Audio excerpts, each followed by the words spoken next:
morning.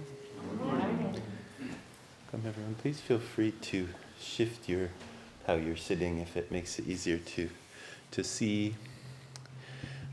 It's amazing how a little spell of warm weather will make not that cold feel cold. So I hope everyone out in the yard staying warm. Good. Everyone online. We seem to have less and less people showing themselves showing their pictures on the Zoom. Not trying to pressure anyone to turn your camera on, but I think there's some fatigue. There's like a Zoom fatigue of being on the camera all the time. So, welcome everyone. So I'd like to continue this morning talking about breath, and we'll do some simple kind of practice with breathing. And I wanted to first remind people a little bit about what I was saying last week, and if you weren't able to listen last week, if you'd like to go back and listen to that, if it sounds interesting to you, I'd invite you to do that. All the videos are online somehow. A lot of work by Joichi, mostly, I think. So when we think about working with breath, is a very special invitation because we have such a strong mind of domination. We control things. We turn them into objects and then have our way with them. That's a very common way for our consciousness to work, for our regard for things. And breath is no different, and breath will respond to that kind of control very easily. But it won't stay there.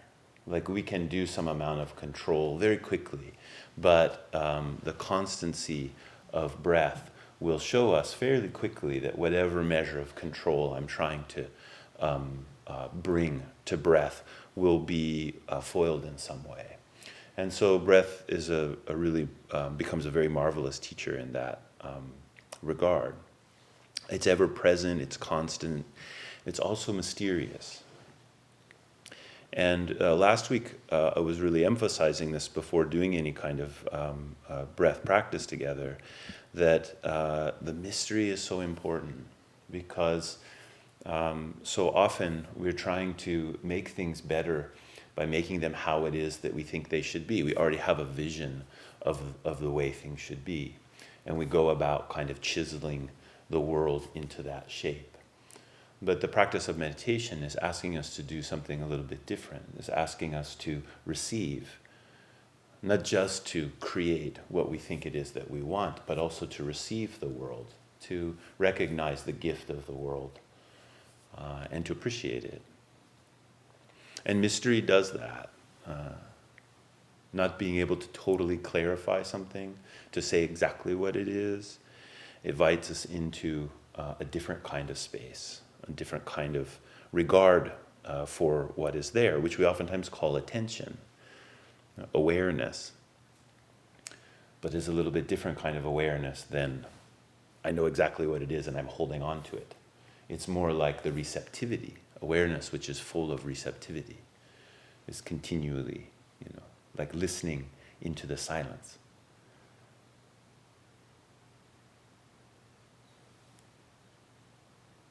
It's not nothing, it's not negation, but as you listen into the silence, you receive something. Now, when we practice with the breath in this way, it's hard to keep the subject-object duality going. Right? Oh, there's breath, there's me, and there's breath. Right? I'm the subject, breath is the object. I'm going to keep it going. Breath has a way of undoing this if we pay attention to it. Really, everything does, but breath is a special kind of invitation. And an exuberance can come out of this because we're putting so much energy into keeping, last week I was saying, the receiving and the doing isolated from each other. We want to say either, oh, I'm the receiver or I'm the doer. But in meditation, we're challenging that basic dichotomy. And in meditation, we're finding that it takes a huge amount of energy to keep the receiving and the doing separate, right? And to think of them as opposite things. Because actually they're going together all the time. They're happening together all the time. And when we let go of that force we're putting in to keep these opposite all the time, that energy is available in a different way. And so with breath practices, a lot of times people use a breath practice to cultivate energy or to cultivate equanimity and vibrancy. Well, that's not just something you're making. That's actually how life is. Life is vibrant. Right? But through our awkwardness, we tend to dim the lights a little bit, right? And we live in a kind of conflict. So the harmonizing is harmonizing with something that is there always, not just creating energy, right? But finding the energy that's there at the basis of our being. Really, to do breath practice is to do generosity practice. Generosity practice is not only giving, but also receiving. So when we work with breath, we're working with gift. We're working with a receiver. We're working with a giver. We're working with a gift. And the appreciation of that is where something really marvelous can happen. Rather than just sawing the board, right? Or maybe it's the other way. That's sawing the board. Well, that's good. You need to do that sometimes. You know, harmonize your breath with the saw. Right? But we don't want our whole life to be that. So, breath is the study of how to do something without domination. Right? Domination isn't the core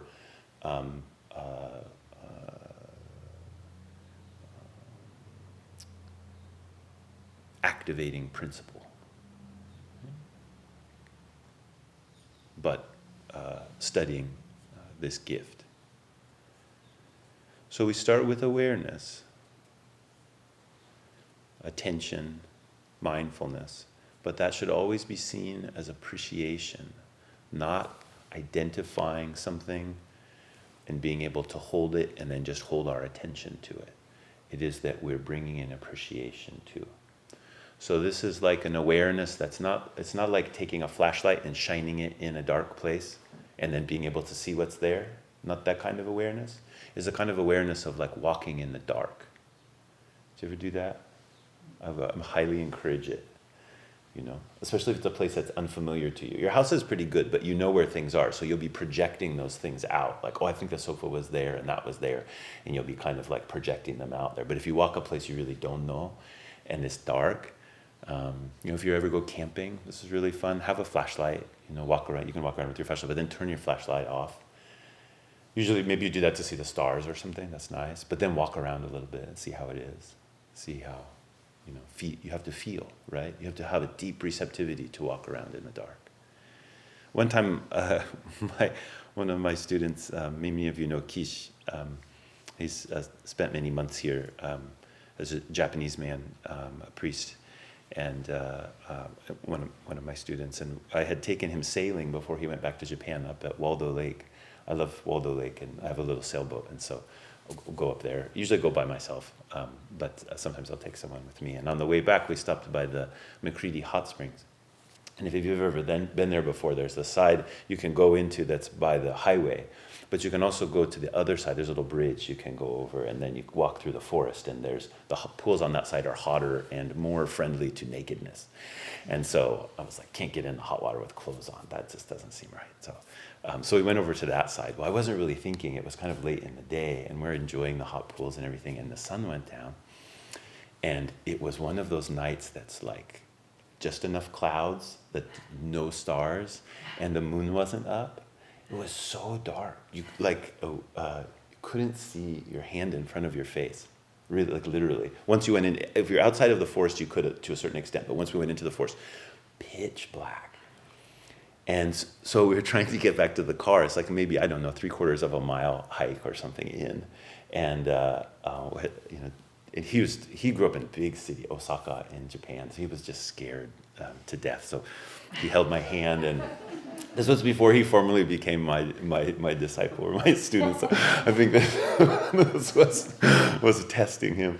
And we walked through the forest, and I had my shoes off so I could feel, you know, if you're in a forest where there's a path, it's not so hard to feel, because you feel where there's not much there, because people have been walking there, then things don't grow. And then as if you get off the path, then you start feeling the moss or the other things that were there. And that worked pretty good.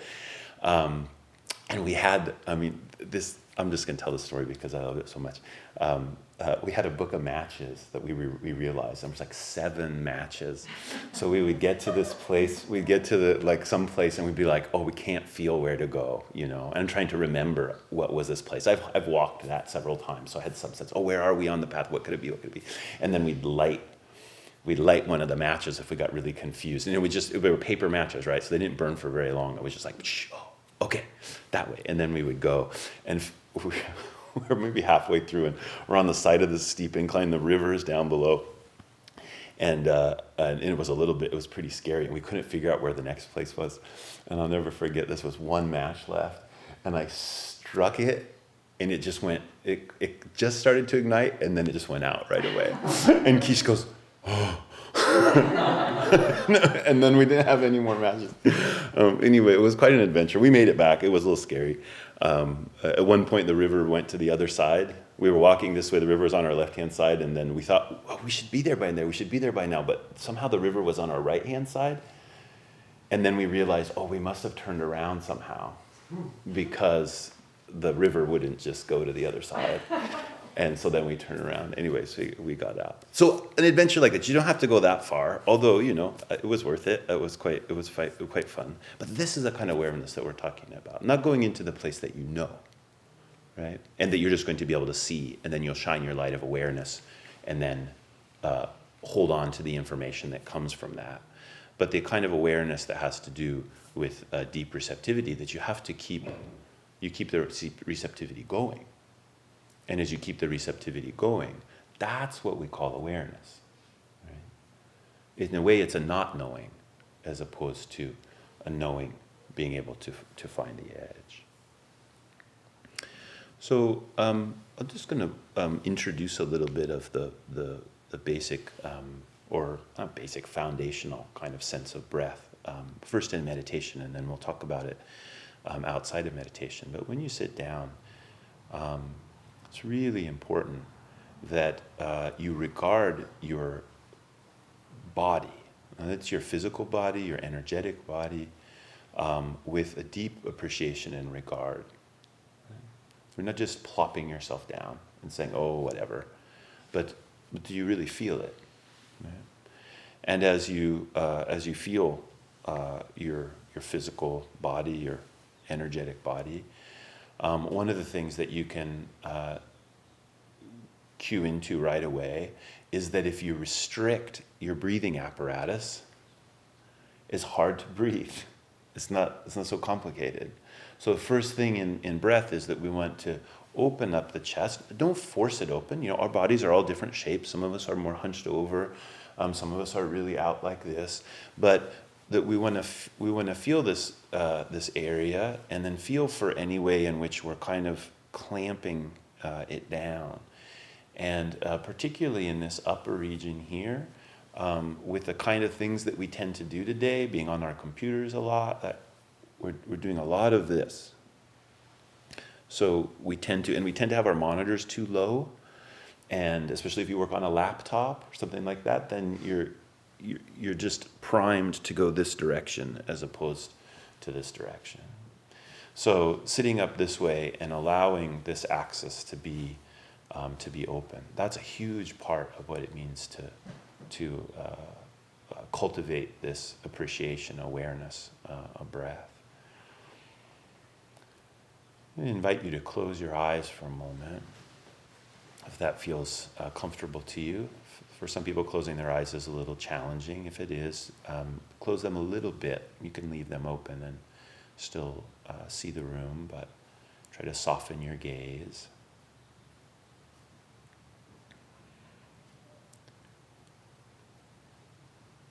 first thing I'd like you to do is just feel the air as it passes over your nose.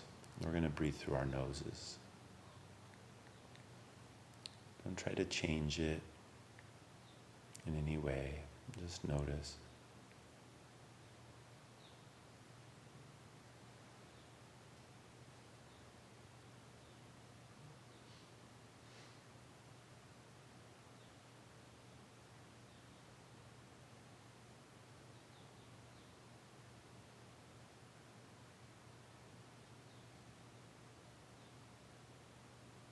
Now slowly start to move your awareness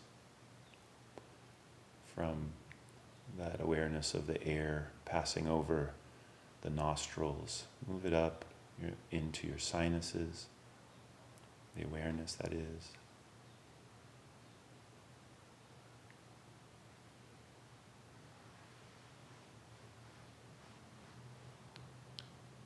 And then down into your throat. With each in-breath and out-breath, just feel the breath as it passes past these places.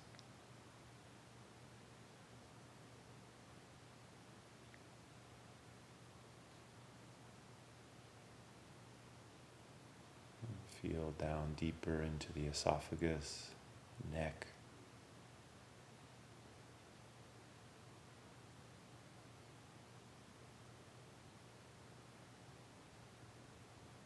And then down into the chest.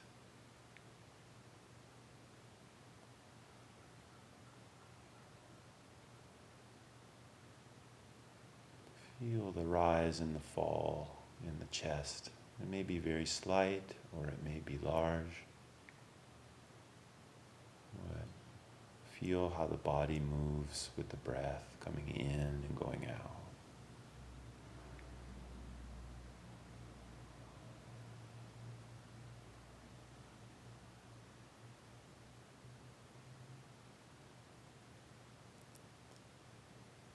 Feel your sides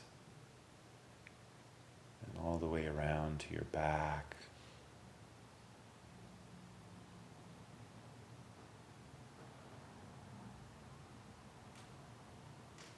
With each in and out breath, feel even the slight movements.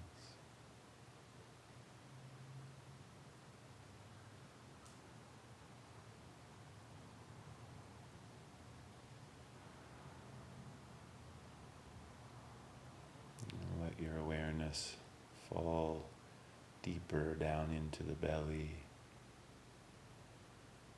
Don't force anything.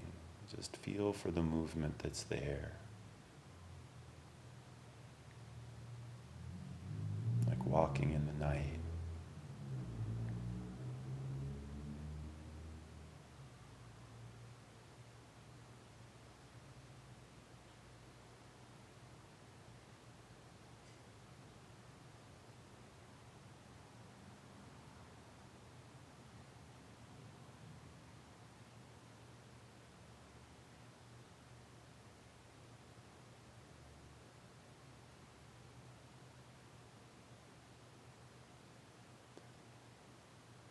Shift your awareness slightly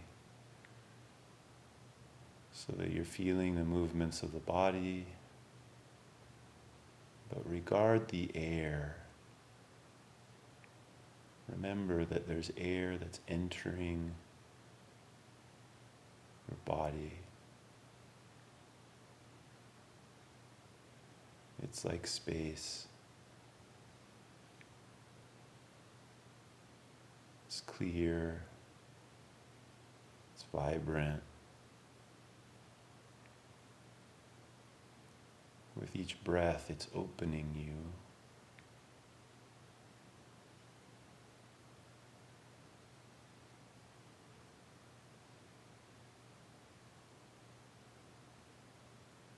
Your inner being and the outer world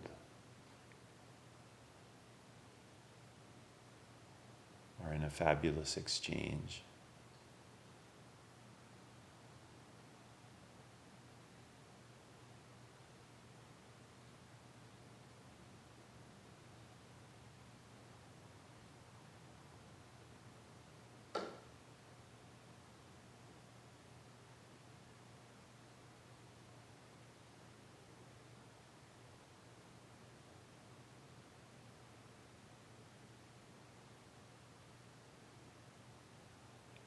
bring your attention to the transition from the out-breath to the in-breath, and the in-breath to the out-breath.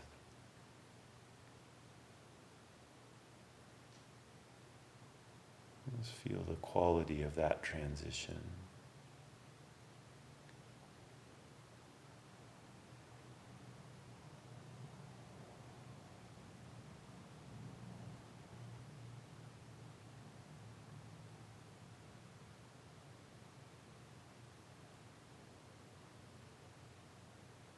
And bring your intention to round out that transition.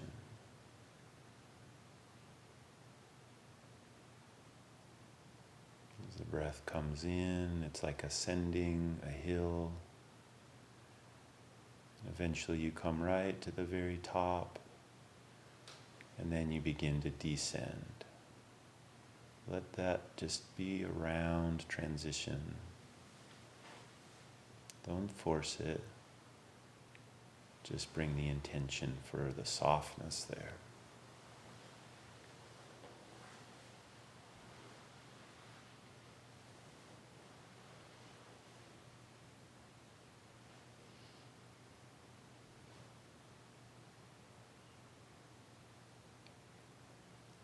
Likewise, at the end of the exhale, it's like walking in a riverbed. Come down and then up the other side.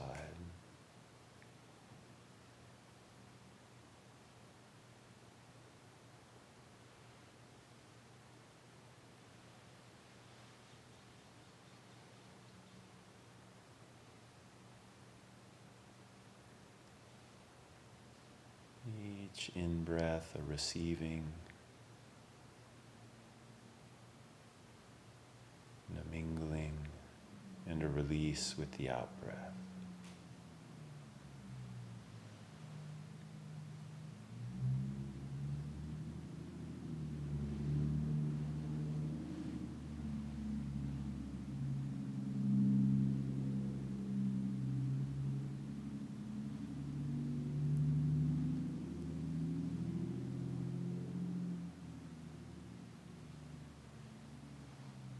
Now slightly emphasize the out-breath. Just make it slightly longer, just by a moment.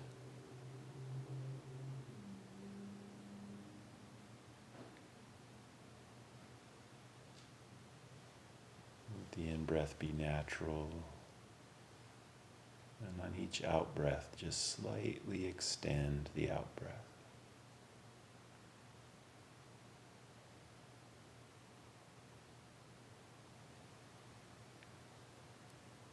As you do that, you can push very gently with the base of your belly.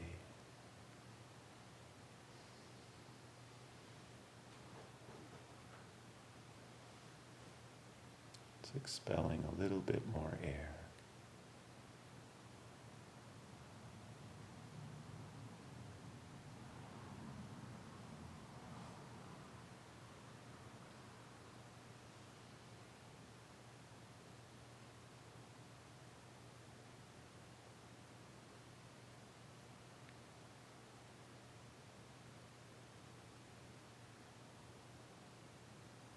Now, in this place of awareness, you can study how the doing and receiving harmonize, and then feel for any place where control begins to take over. You can do that by feeling back up from the base of the belly, through the chest and the throat, and up into the sinuses and the tip of the nose. Nothing should be restricted through that whole channel.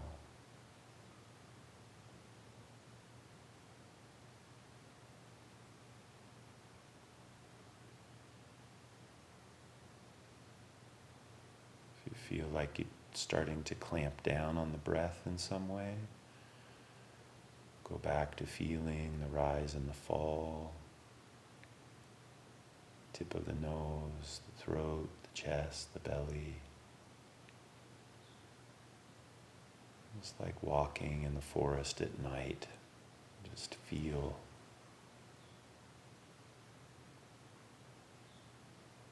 Without control or manipulation.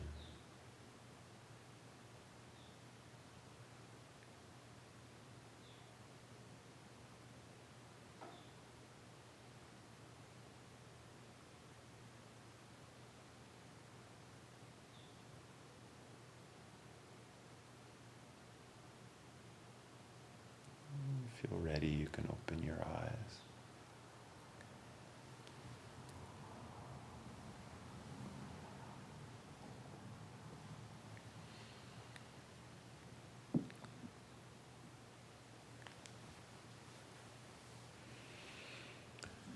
So I'm emphasizing here that this is a study. So it's not that we just employ that kind of breath practice to get to a particular state, but we're doing something, we're paying attention. And so once we get there, once we get to the kind of fullness of awareness of the breath, then we can study this. Where does my mind come in and want to control something? Right? And it's not that I'm not going to do anything. It's just that I don't want the doing side to dominate the receiving. The receiving and the doing are happening together. They're in an exchange. They're really not isolated from each other. There's a creative process that's happening there. Right? So it's very simple, but deceivingly so. To remember to come back to this. It's not so glamorous, like you do some deep belly breathing where there's constriction and you can get some real fireworks going, right? But the point here is something much more subtle. And once you get to that, get to the place where things are round and you're slightly emphasizing the out breath, if you do breath counting practice or those kinds of things, then you can introduce that there.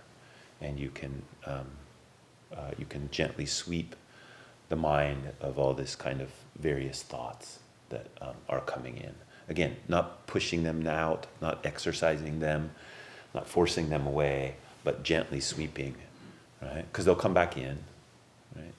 It's not trying to hold them at bay, but it's cultivating the spaciousness. So that is a very foundational quality of breathing.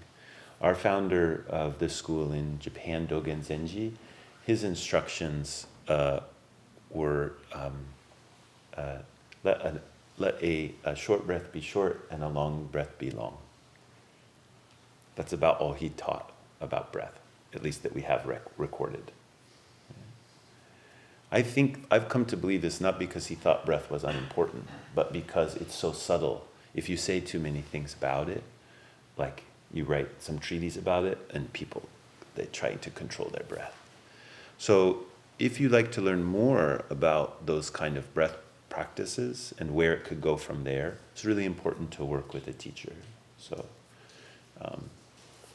there are further things that you can learn, but not just to get some image, but to have a living exchange about what those further places are. So the other thing I wanted to introduce here is that while we cultivate that in meditation, that breath practice in meditation, that can be throughout our life. That same attention, awareness, mindfulness, appreciation is also in movement. It's also in going about our day-to-day activities. We study it very directly in meditation, and I introduced you to a way to do that. But we can pay that same kind of attention to the posture of the body and the posture of the heart or the mind and the posture of the breath while we're doing things all the time. And breath really harmonizes the body and the mind. It brings an element into what we're doing that allows for a spaciousness to emerge that when we ignore breath is very difficult. And so how it is that we're breathing will have a much bigger range throughout the day. If you go jogging, you're not going to be like, oh, subtly feel the out breath and the in breath, right? That's not how it goes. It's like because the type of breathing is going to change. To go back to the saw, if you're working the saw, there's going to be a way that your breath can be with the saw that allows it to work most smoothly. Probably as you if you're using, I was getting confused earlier because Japanese saw and Western saws are exactly opposite. Did you know that? The Japanese saws cut on the pull, and Western saws, at least North American saws, they cut on the push. So if you're really cutting like through a 2x4 with a saw, it's this kind of feel. But if you're cutting with a Japanese saw, this is the strength move is this way. So you kind of breathe this way as you're going. Anyway, but you can notice that kind of stuff with things that you're doing. So the first place in the movement is just like with meditation. Pay attention to the body. Are you really facing what you're doing? Like when we sit for meditation and we say, "Oh, I'm really going to face something very clearly." You ever notice you're going about doing something and you're kind of like, like this? You're kind of like, you're not really facing it. Notice your breath when you're doing that. It's probably also all kind of twisted up. Now that can be harnessed too. The all twisted up sometimes is good. It's necessary in some way. But be mindful of it. Appreciate it. Be aware of it. Most things we do is much better if we can face the thing directly. When I was studying some calligraphy, Chinese-style calligraphy, the teacher that I was working with, I just thought they were so uptight because they're making such a big deal about being perfectly square with the piece of paper, and you have your brush or whatever like that, and your uprightness and this whole thing. It's very emphasized in a lot of Japanese arts. But what I found, or what I have found, is it so makes a difference, right? If you face the thing directly, now you're in a mirror relationship with the thing. And in that mirror relationship with the thing, breath is much easier to appreciate. And you can feel like, oh, as I put this brush on the page, the way I'm breathing will change where the brush goes. The way it will go. If you're making a long line down like this, you had better be breathing out very smoothly. If it's an awkward kind of breath, you'll do this, which can be nice too. You get a little detail in your there, or a little, funny looking part of it. But you can study that. In those kind of arts, it's much easier to study. But how about washing dishes? Or how about sweeping the floor? These are all very kind of the cliche Zen activities. How about typing? How about holding a baby? If you have access to a baby, if you want to learn about breath, I highly encourage you to spend time with a baby. They can teach you a lot. They teach a lot. Their little bellies and the quality of their breath. And they're not all like all the time. Sometimes they're right? They're powerful, powerful breathers. So anyway, face it directly and then feel for the breath. When you do that, your quality of mind will also become apparent to you in a different way. You don't have to just look at the mind. We're so referential with how we're feeling, right? So we come in, I'm feeling frustrated, or I'm feeling excited, or I'm feeling really calm, and we clamp down on whatever that feeling is. We think that's experience. We've become quite addicted to how we feel, but how we feel is quite a limited thing. It's a little narrow picture in the wholeness of your being. So when you say, okay, what's happening body? How am I facing this directly? And then notice your breath, right? Then the posture of your mind, the quality of what you experience is much bigger than that thing you've identified as a feeling, again, of excitement or frustration or calmness or whatever it is. Those are actually little tiny words, little teeny boxes that we put our life in. There's actually this whole thing. So you can introduce that awareness. Now you can harmonize with things. So, example would be like interpersonal conflict. I'm sure none of you have that. But like you're just frustrated with someone, right? When I was teaching middle school, I had finally had to do this thing. I would just go to the hallway and I would count backwards from 10 with each breath. It was really necessary because I would get so angry. It wasn't healthy for anybody. There was something vibrant there that needed to be encountered. I didn't know how to do it, right? And if I stayed in the room, someone else would do something, right? Like I couldn't get my cool back. So I would go to the hallway and I was like, okay, 10 breaths countdown. It's not likely that anything's going to get, like burnt down in the room. It's possible, but probably not. So I would just go to the hallway and I would just, stand there for a second. And, my students caught on after a while. They're like, oh yeah, he's going to breathe in the hallway. And then I would come back in and now you could have a space that you don't have if you didn't do that. But it took facing something really directly. See, the anger wasn't facing something directly. It was just trying to destroy something that I didn't like. That's not facing it. That's just trying to unleash, break something. Right? But my anger was also telling me there's something very important here. So I can't just kind of like shut down, pass out the worksheets. No, that's not going to work either. And so paying attention to the breath, standing up straight, counting down was helpful because it occupied my mind. Right? These are little tricks. Some of you may use these sometimes. We're using the breath to create some space, but I would say actually what's happening is we're realizing spaciousness. We're not creating spaciousness with the breath. We're not creating an experience, but we are harmonizing with the spaciousness that is there.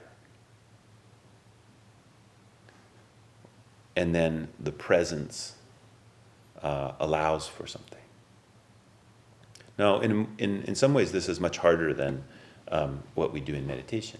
So in the meditation, you practice with that and feeling for that kind of aggressiveness that's there, or the part that wants to control, or the part that just wants to float away and not be aware, and then coming back to the breath. Then when we're in these more active situations, we have more possibility to bring our awareness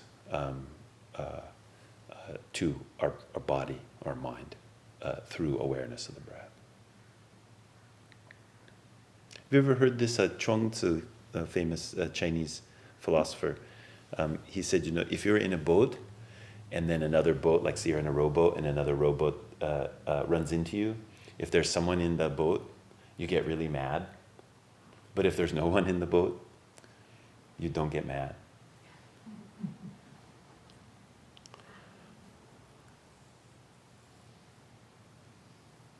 So how is that with our life? What kind of spaciousness? When there's someone in the boat, something goes wrong, right? There's someone in the boat. Then we're angry.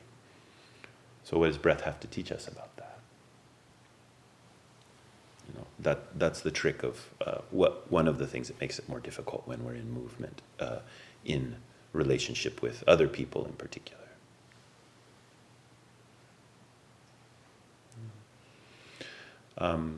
So I just we have a little bit of time for questions, but I just want to really encourage people that there's no trick here. This isn't a trick. This is a practice. And it's a wonderful practice because it's not that the practice will take you somewhere. It's the practice of something that is ineffable right from the very beginning. And its ineffability is its freedom. Ineffable here meaning, we can't nail it down, right? And because we can't nail it down, it gives us a freedom of spirit right from the very beginning. Or it helps us realize the freedom of our own spirit right from the very beginning. And you can enact it in that way. Any questions? Thank you. It's a very common thing to talk about. People talk about feeling anxious, anxiety. Yeah. It's widespread. Yeah. So one of the most important things in working with anxiety is the breath. Yeah. And so I just assume everyone knows that, Yeah. Yeah. Yeah. just in case. Yeah. And now we're in a real, I would say, epidemic of anxiousness. Exactly. And there's a lot of things flowing into that, not least of which is, COVID-19.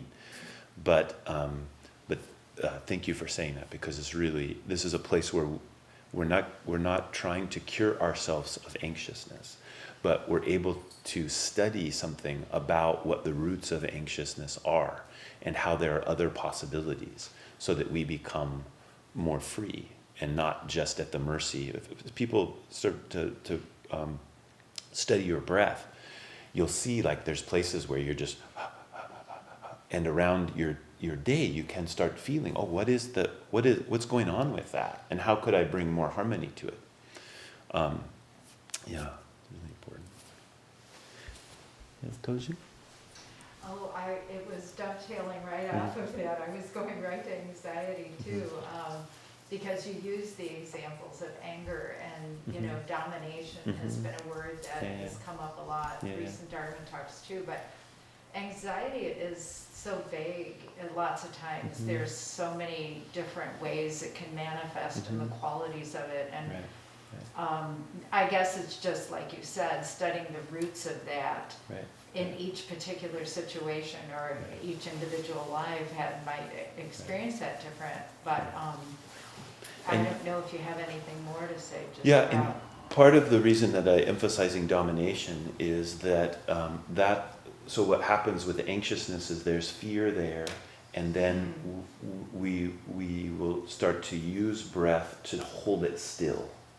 So it's a kind of domination where we're trying to clamp down on something because of the anxiousness there, and the experience of it is disturbing. So we have many layers of this kind of clamping down in our being, and breath is one of this place that can just, it's like a vein of gold, which I've never mined before, but I have some image of it, that we can follow it through, and it will teach us more and more about those places of anxiousness. But if we go in with that kind of dominating mind, we can't follow the vein, and all we can do is try to get out of the anxiousness, or get rid of it, or calm it down. This practice that I'm presenting here gives us something actually much more powerful. It gives us the opportunity to work with it in that way, where we're trying to ease the anxiety or the anxiousness, but at the same time we're learning more deeply about it. Some kinds of techniques just give you okay, breathe in this way, and these will be the results. Those also can be helpful. I'm not saying that no one should ever do that, but I'm saying that in this practice, if we adopt this more receptive quality, then it helps us go more and more deep, and teaches us more and more each layer. And then the fear teaching us, or the energy of the fear, somehow informing us as to what that vibrancy is in life at that moment, which can be beautiful and scary, Yeah. So it's the same thing.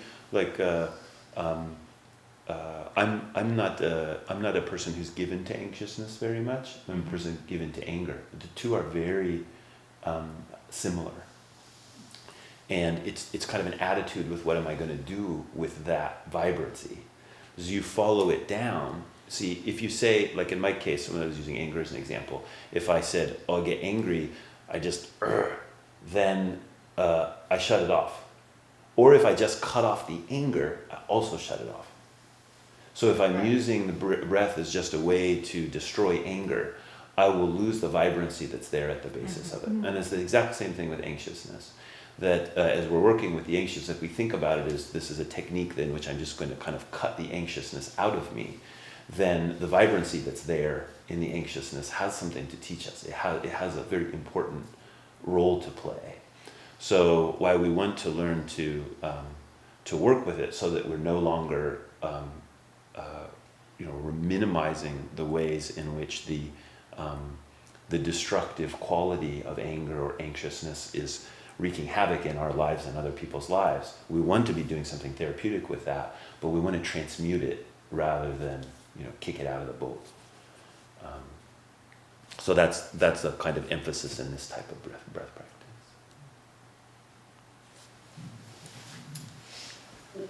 Hi. Hi. Can you hear me okay? Uh-huh.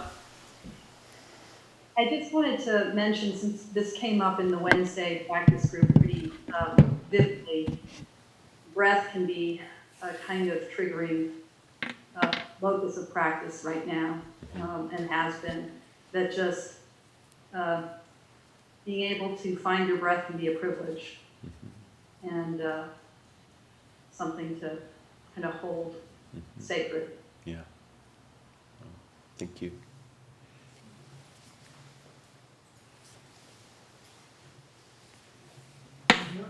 Hi. Is there any difference in what, I know this is probably, I probably know the answer to this, but why do the Japanese have the breath at the bottom? They prefer that. Yeah. The hara. Yeah. This is the hara, or belly, in a Japanese way of thinking about things, and I would say Chinese, at least to a certain extent, is considered the center of your being. So this is where you are. So what do we do in the West? We consider up here? Yeah, we tend to be pretty top heavy, I would say.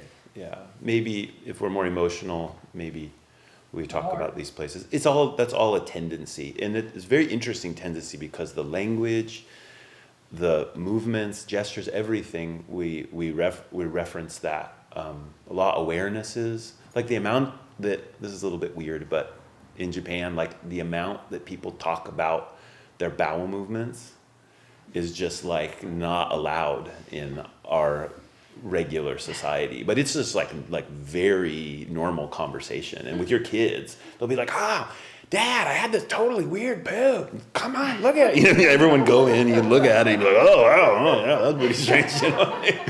Someplace else. So there's just there's a kind of bowel, belly, this whole area connection that's really... And harakiri, too. Yeah, exactly. The way that samurai would disembowel themselves if they were dishonored. And they would show the inside of their bellies to show there was nothing hidden, nothing, that they were pure. There's a lot of mythology about bellies and iconography with like these ogres with the heads that are in the bellies and things like that. So in other words, it's equal, whether you feel the breath coming through your nose or you feel it coming through your belly.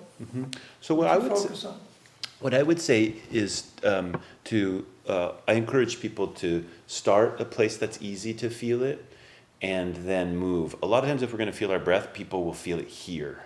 Yeah. And there's a lot of movement in the chest, and that's fine. But that's why when I'm teaching, I usually start here, because it's such an odd place to feel the breath coming over your nostrils. I think we don't really focus on that very much, and I have quite illustrious nostrils, so I like to utilize them. And so feeling it there, it's like already cueing you into, I have to pay attention here. This is an awareness practice. Right? It's not I'm going to breathe this way practice. It's the receptivity. And so that's one thing I like here. Same thing if you go right to the belly, a lot of times they'll just go, and they kind of bear down and you do like a forceful breath right from the beginning, which isn't with this kind of practice isn't exactly what we're going for. So we're looking to develop that receptivity. So this is a nice place to start. And then feeling it as it goes through your sinuses, if you can do that. Like we don't pay attention to that very much unless lots of pollen in the air right now that might be getting you, or you have a sinus infection or something like that. But if we can feel it and feel it through the throat and then down through the whole aperture of the body, because the whole body is receiving that breath. So that's why I do it that way. For me then, after settling, then awareness will come down here to the belly. And that's why I was progressively working down to the belly in the instructions I gave today. And there'll be a kind of center of awareness here, but awareness throughout the whole body. So, and then there are more practices that then that some people take up from there, where there is a kind of a way of working with the breath in the belly. But again, that's something that is really, you need to be working with a teacher to do that.